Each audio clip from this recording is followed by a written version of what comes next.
시청자 여러분 안녕하십니까? JJC 뉴스24 시작합니다. 정부가 다음 달 말부터 위드 코로나 적용 가능성을 시사했습니다. 코로나 상생 국민지원금 지급 대상에서 제외된 사람들 사이에서 형평성 논란이 일고 있습니다. 광주시가 현장 행정에 심혈을 기울이고 있습니다. 충북도가 내년도 정부 예산에서 사상 최대 규모의 국비를 확보했습니다. 군산시 농업기술센터가 스마트 농업 테스트베드 교육장을 구축했습니다. 네, 국회 소식입니다. 코로나19 4차 대유행이 지속되고 있지만 정부는 다음 달 말부터 위드 코로나를 적용할 수 있다고 설명했습니다.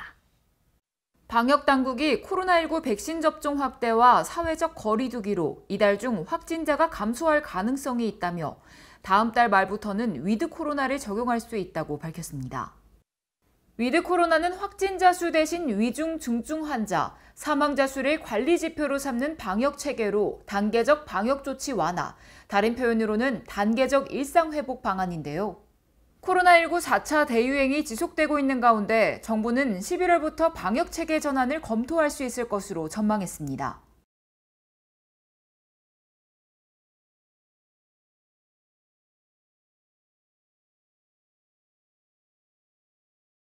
한편 지난 6일 정부 발표에서 수도권 4단계 거리 두기가 한 달 더 연장됐습니다. 대신 일부 조치는 완화하는 등 정부가 처음으로 일상에 가까운 거리 두기를 언급했는데요. 오늘부터 새로운 거리 두기 조치가 4주간 시행됩니다. 이번 조정은 거리 두기 단계 수준은 유지하되 예방접종 상황을 고려하여 일부 방역 조치를 조심스럽게 완화하려는 것입니다.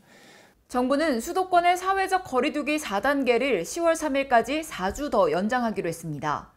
대신 식당이나 카페 등의 영업시간은 밤 9시에서 10시로 1시간 늘리고 모임 인원 제한도 백신 접종 완료자를 중심으로 완화할 방침입니다.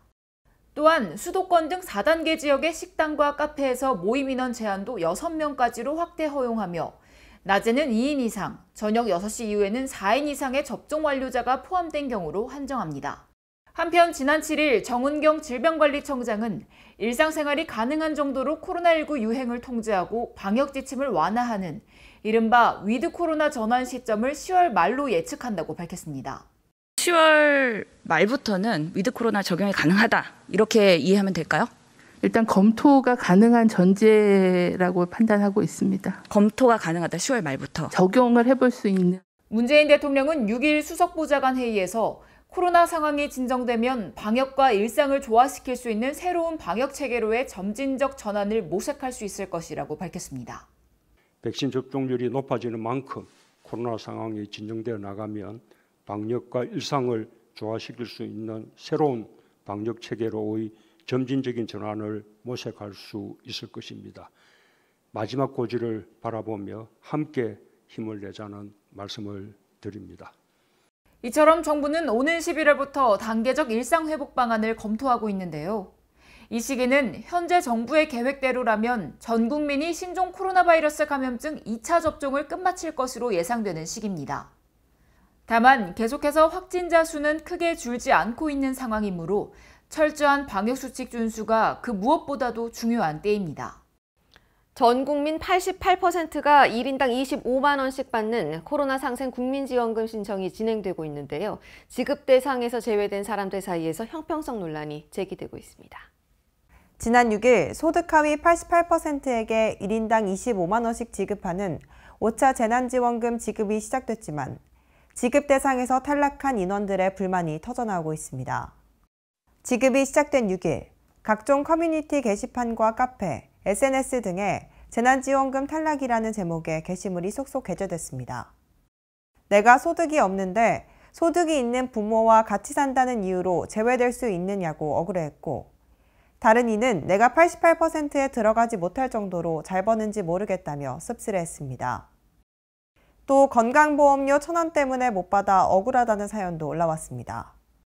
이 같은 차이는 자신의 연봉뿐 아닌 가구원 전체의 소득과 재산을 모두 고려하는 까다로운 지급 기준 때문이었습니다. 지급 대상에서 탈락한 이유는 5가지 체크 포인트를 통해 확인할 수 있습니다. 첫 번째, 연봉이 같아도 다 지급받을 수 없습니다. 재난지원금의 구체적 기준은 가장 최근 소득 수준을 반영한 6월 건강보험료 본인부담금의 가구별 합산액으로 결정됩니다. 건강보험료는 연봉만 아닌 연봉 외 소득도 일부 반영됩니다. 건강보험료 지역가입자는 소득은 물론 토지, 건물, 선박, 자동차 등도 보험료 산정의 기준이 됩니다. 두 번째는 따로 살아도 피부양자를 확인해야 됩니다. 혼자 살고 있더라도 소득이 없다면 부모 지급 기준을 따르게 될 수도 있습니다. 소득이 없이 학업을 위해 따로 살고 있는 대학생의 경우 소득이 있는 부모와 함께 3인 가구로 묶여 부모 소득 및 재산이 3인 가구 기준을 넘으면서 지급 대상에서 제외됩니다. 세 번째는 가구 분리, 이사 시기 확인입니다. 국민지원금 선정 가구 원수는 6월 30일 주민등록 세대를 기준에 책정하게 되며 기준일 이후 분리는 이의 신청을 해도 바뀌지 않습니다. 네 번째는 재산 기준입니다. 건강보험료 기준을 충족해도 고액의 자산을 보유했다면 지원 대상에서 빠질 수 있습니다. 지난해 재산세, 과세 표준액 합계액이 9억 원, 종합소득 신고분 금융소득 합계액이 2천만 원을 초과하는 경우가 해당됩니다. 마지막은 코로나19 피해 자영업자입니다. 지역가입자인 자영업자의 경우 6월 건강보험료는 2019년 신고한 종합소득세를 기준으로 책정돼 있습니다. 지난해 코로나19로 줄어든 매출과 이로 인한 소득 감소가 건강보험료에 반영되지 않을 수 있기 때문에 이런 경우 이의 신청 시 지난 5월에 신고한 종합소득세를 바탕으로 건강보험료를 다시 산정합니다.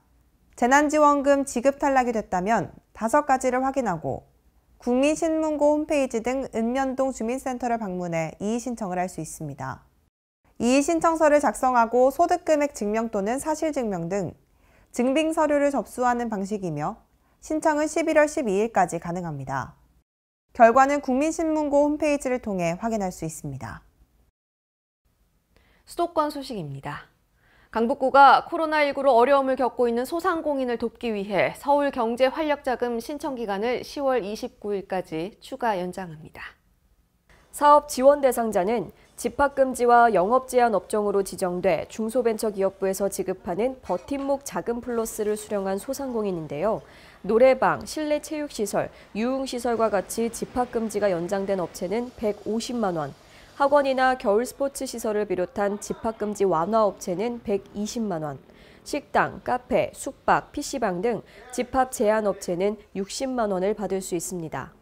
신청은 서울경제활력자금 홈페이지에서 하면 됩니다. 지급 계좌가 변경됐거나 개명 등의 사유로 온라인 접수가 어려울 경우 강북구청 일자리 경제과를 방문해 현장 접수하면 됩니다. 마포구가 중학생 대상으로 홍익대학교와 함께 하반기 스마트 코딩 아카데미 프로그램을 운영합니다. 참가비는 전액 마포구가 지원합니다. 마포구와 홍익대학교가 함께 하반기 스마트 코딩 아카데미 프로그램을 운영합니다. 모집 기간은 9월 14일부터 9월 30일까지로 관내 중학생 대상 30명을 모집해 진행합니다. 합격자 발표는 10월 1일 오후 5시에 개별 문자 통보되며 신청 방법은 마포구청 누리집 교육강좌를 통해 양식을 제출하면 됩니다. 소프트웨어 기초 수업 및 기초반 내용을 응용해 창작 프로젝트 수업으로 진행되며 온라인 강의 시청과 프로젝트를 수행하며 수업이 운영됩니다. 교육기간은 10월 5일부터 12월 4일까지로 각 4시간씩 9주간의 수업으로 진행됩니다. 참가비는 전액 무료로 자세한 문의사항은 마포구 교육지원과로 문의 바랍니다. 네, 다음은 광역시 소식입니다. 대전 산업단지를 첨단 디지털이 어우러진 혁신산단으로 전환하기 위한 사업이죠. 대전시가 대전 산단 대개조 사업에 대한 본격적인 밑그림 그리기에 나섰습니다. 대전시가 대전 산업단지 대개조 혁신계획 수립영역 착수보고회를 개최했으며 이날 보고회에 참석한 허태정 대전시장은 대전 산단 현안과 발전 방향에 대한 다각적인 방안을 논의했습니다. 이번 용역은 노후화된 대전 산업단지를 디지털 그린 산단으로 전환하겠다는 대전시의 구상을 구체화하기 위해 추진되며 시는 용역 결과를 기반으로 대전 산업단지의 산업 경쟁력 확보, 일자리 창출, 근로환경 개선 등을 담은 혁신 계획을 수립할 계획입니다. 한편 대전 산업단지 대개조 사업은 전통 제조업의 침체, 4차 산업혁명 등 산업환경 변화에 따라 노후 산업단지를 지역산업 혁신 거점으로 집중 지원하는 지역 일자리 창출 사업입니다. 코로나19 장기화로 위축된 경제에 활력을 불어넣고 국민들의 생활 안정을 꾀하기 위해 지급하는 코로나 상생 국민지원금 신청이 시작됐습니다. 대전 시민 약 123만 명에게 지급되는 코로나 상생 국민지원금 온라인 신청 접수가 9월 6일부터 시작됐습니다. 이번 국민지원금은 성인은 개인별로, 미성년자는 주민등록상 세대주가 일괄 신청해야 하며 인원에 따른 상한액 없이 1인당 25만 원씩 지원됩니다. 1인 가구는 지난 6월 건강보험료 본인 부담금이 17만 원 이하일 경우 지급 대상이고 4인 가구는 직장가입자 기준 외벌이는 31만 원, 맞벌이는 39만 원 이하일 때 신청할 수 있습니다. 또한 지급 신청은 카드사 홈페이지나 앱 등을 통한 온라인 신청이 가능하고 9월 13일부터는 은행창구, 주소지 관할동 행정복지센터에서 오프라인 신청도 가능합니다. 지급수단은 국내 9개 카드사의 신용 체크카드, 온통대전과 대덕 1호음 선불카드 중 하나를 선택할 수 있으며 지원금은 신청 다음 날부터 사용할 수 있습니다. 한편 국민지원금 신청 접수가 시작되는 9월 6일부터 일주일은 출생연도 끝자리 적용요일제 신청만 가능하다는 점 참고하시기 바랍니다. 광주시가 민생 현장을 찾아 시민들의 목소리를 듣고 정책화하는 현장 행정에 심혈을 기울이고 있습니다. 광주시는 코로나19 극복을 위한 특별주간 민생경제 현장 정책 투어, 현장 경청의 날 운영을 통해 현장에서 의견을 듣고 시와 유관기관, 시민이 해결책이나 지원 방안을 모색하는 방식으로 현장 행정을 추진하고 있습니다. 우리 시는 문제 해결 방법이 현장에 있다는 생각으로 시장, 중소기업 등 소통이 필요한 곳을 찾아 민생 사각지대를 없애고 시민 체감하는 행정을 계속해 나가겠습니다. 지난 3월부터 시작된 코로나19 극복 특별주간은 소상공인 주간을 시작으로 총 7개 분야에 걸쳐 진행됐으며 민생경제 현장 정책 투어는 2019년부터 총 29차례 운영해 어려움을 살피고 맞춤형 대책을 마련했습니다. 이를 비롯한 현장 경청의 날도 25회 진행해 시민 불편 해소는 물론 정책화 모색, 행정 사각지대 발생 차단, 시민과 소통 등의 역할을 하고 있습니다. 광주시가 내년도 국비로 역대 최대 규모인 3조 원대를 확보하면서 현안 사업 추진에 청신호가 켜졌습니다. 광주시의 2022년도 정부 예산안 반영액은 올해보다 3,819억 원, 13.8% 증액된 3조 1,457억 원으로 사상 첫 3조 원대를 기록했습니다.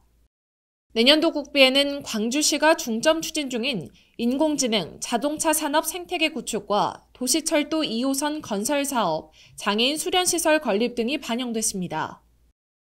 인공지능 중심도시 사업, 그게 이제 미래 성장 동력이기 때문에 저희 시에서도 역점적으로 추진했습니다. 그래서 금년도에도 연차별 소요인 667억 정도 확보하게 됐습니다. 광주시는 그동안 국비 확보를 위해 청와대와 정부 부처 장관 등을 찾아 지역 현안 사업의 필요성을 강조했으며 앞으로도 정부 예산안에 미반영된 현안 사업비 확보를 위해 적극 나설 방침입니다. 강원도 소식입니다. 보건의료원에서 보건진료소의 혈압계, 혈당 측정기 대여와 소모품 지원 사업을 이달부터 시작합니다. 관내 15개 보건진료소에서는 혈압계 3대, 혈당 측정기 2대를 배정해 신청자에게 8주간 대여하고 1년에 1회 연장 가능합니다. 또한 혈당 스틱 등 소모품 지원의 경우에는 처방전이나 검진 결과서를 반드시 제출해야 합니다. 군은 고혈압, 당뇨 관리 사업을 지속적으로 추진해왔으나 그동안 코로나19로 대면 관리가 어려웠던 점과 그에 따른 주민의 불편을 고려해 비대면 건강관리 사업과 연계해 보건진료소로 확대 운영합니다. 한국예술문화단체 총연합회 횡성지회가 창립총회를 열고 정재영 문인협회 회장을 초대 지회장으로 선출했습니다. 창립총회에는 문인협회 횡성지부와 국악협회 횡성지부, 미술협회 횡성지부 등 3개 협회로 구성된 대의원 12명이 참여해 조직 및 운영에 관한 규정과 임원 선출, 사업계획서 등에 대해 의결했습니다. 초대 회장으로는 투표를 통해 정재영 문인협회 회장이 선출됐습니다. 횡성예총은 9월 초 한국예총에 최종 인준을 신청할 계획으로 2022년 1월 정기총회 및 초대 회장 취임식을 개최할 예정입니다. 네, 다음은 충청도 소식입니다. 충북도가 내년도 정부 예산에서 도예산 7조 원을 반영시키며 도정사상 최대 규모의 국비를 확보했습니다. 도는 정부의 예산 투자 방향에 맞춰 관련 사업을 발굴한 게 이 같은 성과를 거둔 것으로 분석했습니다. 충청북도가 도정사상 최대 규모의 국비를 확보하며 7조 원 시대를 열었습니다. 2년 연속 정부 예산 6조 원 돌파에 이은 쾌거입니다. 2022년도 정부 예산안에 반영된 충북 예산은 총 7조 4,346억 원. 올해 확보한 정부 예산 6조 6,335억 원보다 12.1% 늘어난 규모입니다. 분야별 확보액은 복지 여성이 2조 1,241억 원으로 가장 많고 사회 간접자본 1조 6,380억 원입니다.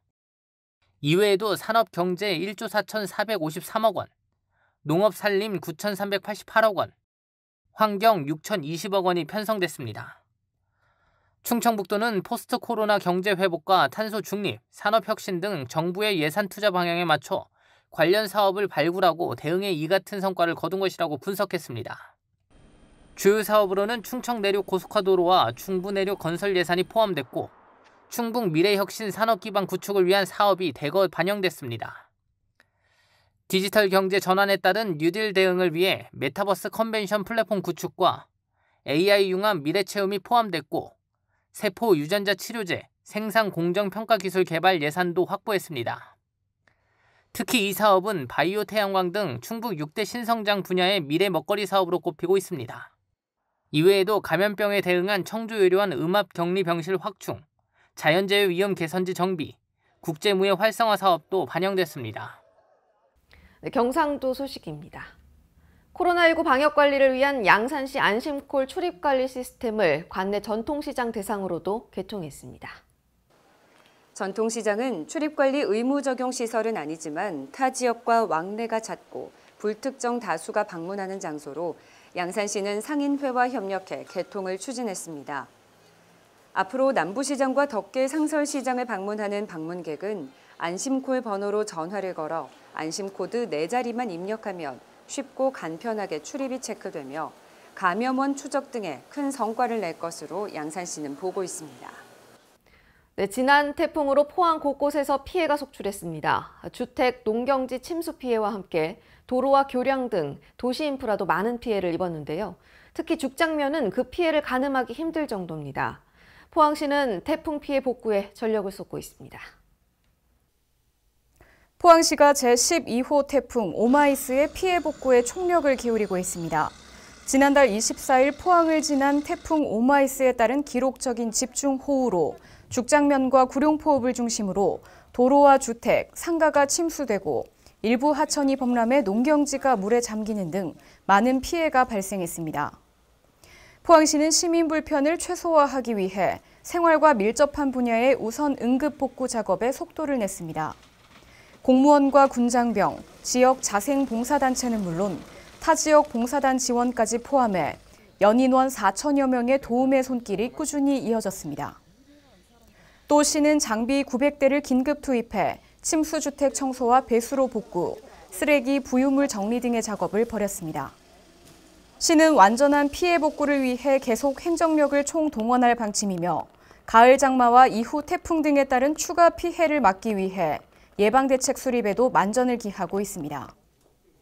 한편 포항시는 행정안전부에 크고 광범위한 폭우 피해를 입은 죽장면을 특별 재난지역으로 선포해 줄 것을 건의했습니다.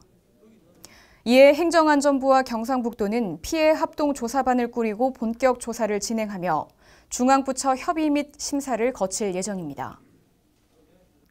네, 전라도 소식입니다. 여수시 관광 웹드라마 윤술이 제7회 서울 웹페스트에서 베스트 촬영상 수상의 영예를 안았습니다. 여수시는 빼어난 영상미와 촬영 기법, 다양한 색채를 활용한 영상 제작 등을 인정받아 베스트 촬영 부분에서 우수한 평가를 받았습니다.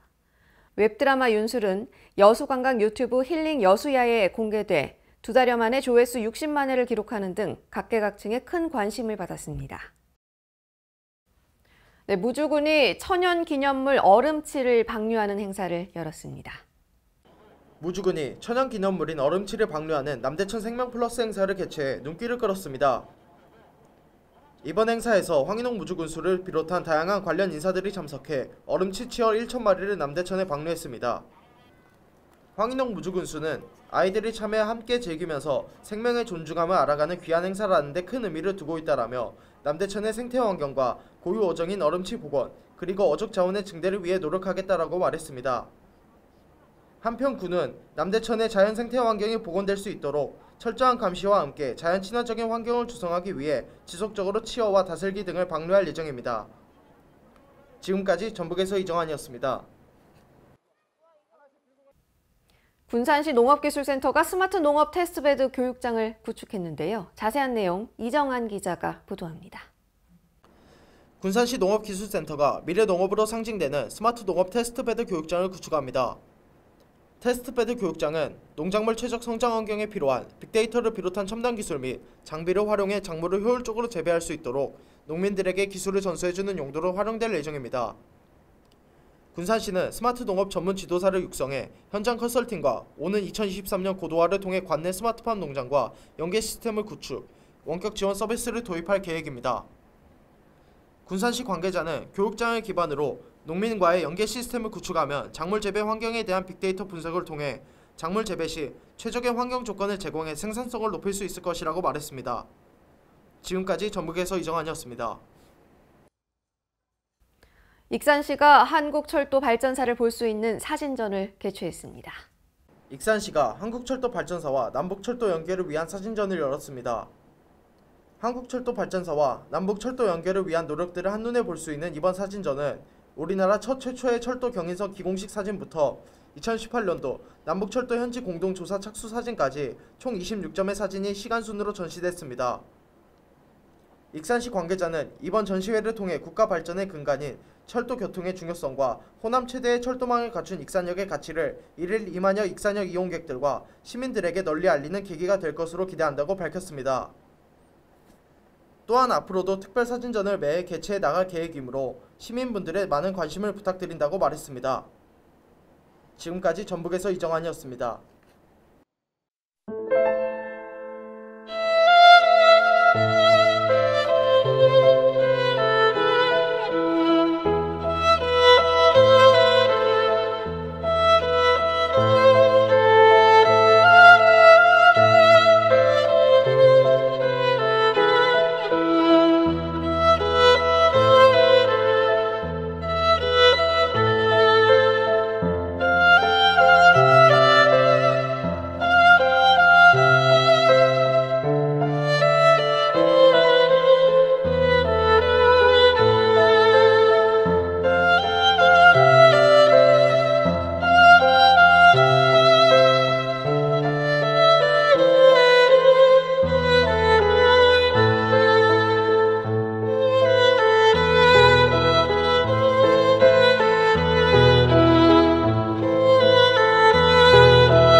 네, 독감 인플루엔자 백신 무료 접종이 시작됐습니다. 영유아와 어린이, 임신부, 어르신 등 1,460만 명이 접종 대상인데요. 방역당국은 코로나 백신 접종을 앞두고 있거나 이미 받은 사람이라도 어느 때고 독감 백신을 맞아도 된다고 안내했습니다. 일교차가 커지면서 코로나19와 독감 모두 조심하셔야겠습니다. 거리 두기를 잘 지키시면서 건강관리에도 각별히 신경 쓰시기 바랍니다. 이상 뉴스24 마칩니다. 편안한 밤 되십시오. 고맙습니다.